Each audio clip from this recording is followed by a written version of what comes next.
From a brilliant intern trapped inside a mutated teenager, to a Christmas tree war hero from a movie Rick literally rewrote out of spite, this is what happened to every one-time Rick and Morty character who mattered for one episode, and never mattered again. Starting with Annie. Morty found love in a giant corpse and never spoke of it again. Annie was a churro stand intern working inside the decaying body of a homeless man named Ruben. She was part of Dr. Xenon Bloom's team maintaining Anatomy Park, Rick's theme park experiment that featured a deadly strain of gonorrhea and pirates of the pancreas for some reason. Morty was in love from the moment he met her. She was smart, brave, and actually competent. And even after Pancho accused him of being 12, Morty made sure to clarify he was 14. What started as a disaster surprisingly worked in Morty's favor. When gonorrhea attacked, he remembered the intestines were full of gas and suggested lighting a match to blow it up. Annie noticed, but what changed everything was when Pancho tried to smuggle out bubonic plague. Morty called him out, and Pancho responded by grabbing Annie and holding a knife to her throat. So Morty jumped on him, sending Pancho tumbling into a pool of stomach acid. That's when Annie went from being dismissive to being all over him in minutes. The two shared a kiss right before being ejected out of Ruben's chest cavity. But the moment they got back to Rick's garage, Morty lost his chance to lose his V-card. Annie told Rick she's qualified to rebuild a safer anatomy park, and Rick shrunk her to be used for a new project. Morty was horrified, and Rick told him he dodged a bullet. And that was it. Annie was a potential love interest, someone Morty risked his life for. And she was never seen again. For a girl who survived inside a corpse, she deserved more than one episode. But Rick didn't care, and eventually Morty forgot about her too. And if Morty forgot Annie this fast, wait until you see what happened to the very first person he ever killed. Frank Palicki. He pulled a knife on Morty, Rick froze him, Summer lost her chance of ever being with him, and the show never looked back. Frank Palicki was Morty's high school bully, and the very first person to die in Rick and Morty. In the pilot episode, Frank corners Morty in the hallway, pulls a switchblade, and accuses him of calling him poor. It's a one-sided confrontation, and Morty looks terrified. Until Rick casually strolls up, freezes Frank solid, and drags Morty away like nothing happened. Summer walks in moments later and flirts with Frank, completely unaware that he's frozen stiff and his body knocks over. His whole body shatters on impact and Frank Palicki breaks into 1,000 pieces across the school hallway, and no one stops to process it. The next time we see him, or at least the memory of him, it's with Summer and her classmates in the school hallway holding a small memorial while Jerry and Beth watch. The show gives him one scene of grief, and then wipes him from existence. Frank is never mentioned again. Frank's death in the pilot episode is basically how the show treats one-time characters. Rick and Morty established in minute 1 that life is cheap, actions don't have consequences, and death is just another punchline. Frank Palicki was the first victim of Rick's indifference, and the first example of this show's cold-blooded world-building. If the first corpse meant nothing, wait until you see what happened to a Jerry who ran the multiverse. Boss Jerry. He had a beard, a leather jacket, and an interdimensional empire. But he still got erased like every other one-off character in the show. Boss Jerry wasn't just another insecure loser stuck at Jerry Bory, he was a survivor. The show implied that his family went on an adventure and never came back. So he built something in their absence and turned the Smith residence into Grand Central, a hub for other abandoned Jerrys traveling the multiverse. He organized them, weaponized them, made them pay to use the portal routes he controlled. And he did the one thing the main storyline Jerry probably never can: enslaving a junkie Rick and making him do his bidding. This Jerry doesn't apologize either, maybe because he wears a cool leather jacket. When Mooch Jerry and our familiar Jerry from Dimension 5126 try to travel home, Boss Jerry blacklists them both because Jerry doesn't act cool and threatens the boss. So a chase breaks out. Guard Jerry's wearing bandanas storm through the portal tunnels. For once, Jerry was the villain, and it kind of worked, but not really. In the final act, Boss Jerry tries to kill the others during an escape through a burlap portal sack. But Mooch Jerry cuts the rope, collapsing the portal and sending Boss Jerry plummeting into the void between dimensions, tumbling into what seemed like nothing, and the entire show forgets he ever existed. Boss Jerry was dangerous. He was efficient. He was the closest any Jerry's ever come to real power. And the show erased him in seconds because in this universe, even the most competent Jerry is still just a joke. If you're into characters who show up once and somehow break the show, hit subscribe. We're just getting started. Because if a power-hungry Jerry can get dropped into oblivion, wait till you see what happened to the one woman Morty was literally perfect for. Jacqueline.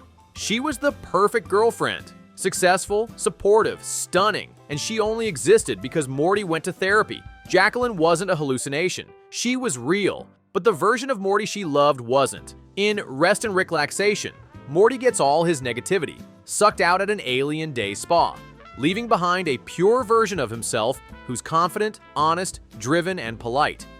Detox Morty becomes everything he's ever wanted to be. And with that energy, he moves to New York, gets a high-paying finance job, buys a luxury apartment, and starts dating a red-haired biotech fundraiser named Jacqueline. She talks about canceling major events just to spend more time with him. She calls him her soulmate, and Morty, this version of Morty, treats her like the most important thing in the world. But of course it doesn't last. Rick tracks Morty down, injects him with his negativity, and the real Morty returns, who's awkward, insecure, and messy. The kind of kid who can't handle happiness for more than 5 minutes. He breaks up with Jacqueline on the spot because, well, that's how the real Morty is. But Jacqueline takes it shockingly well. She keeps the apartment and thanks him for being honest, and she's never heard from again. Even when Morty reflects on lost loves later in the season, he skips her completely.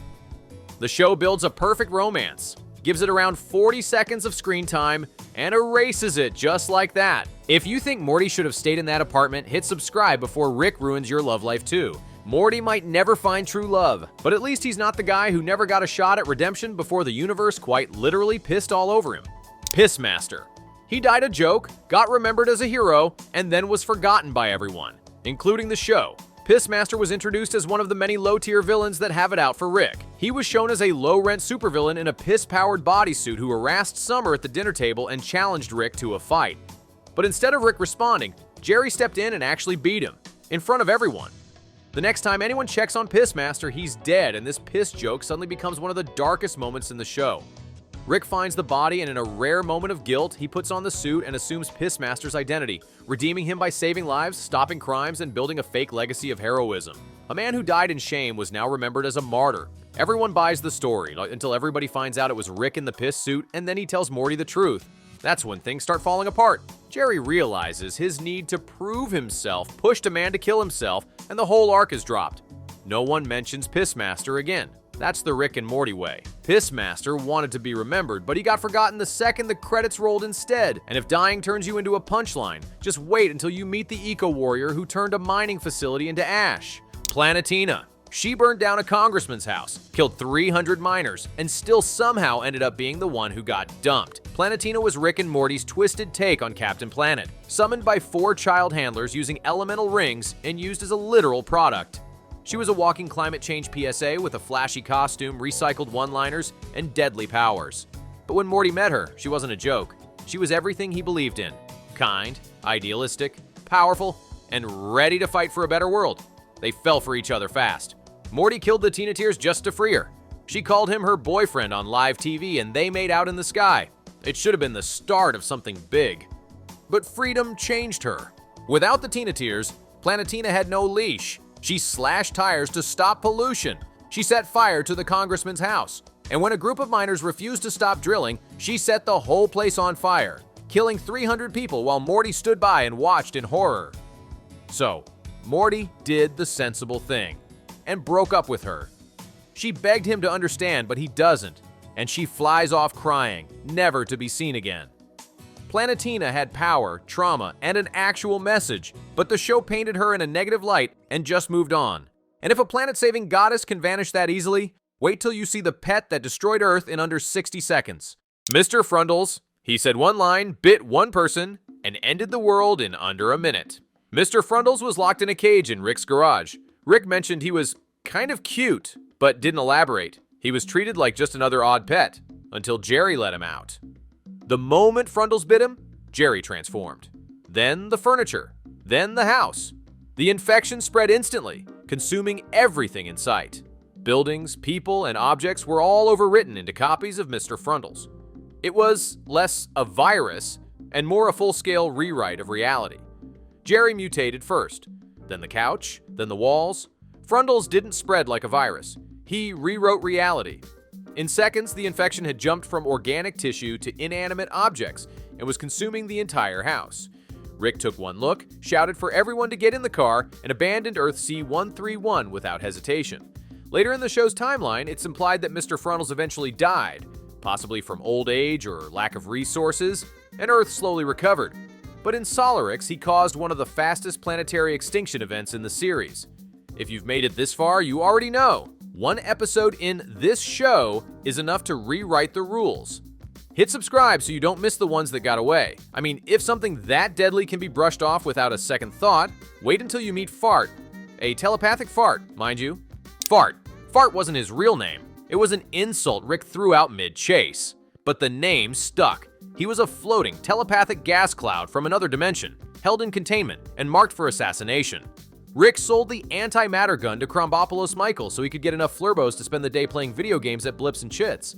But Morty accidentally ran him over with the ship just as he was about to assassinate Fart. That's where the trouble started.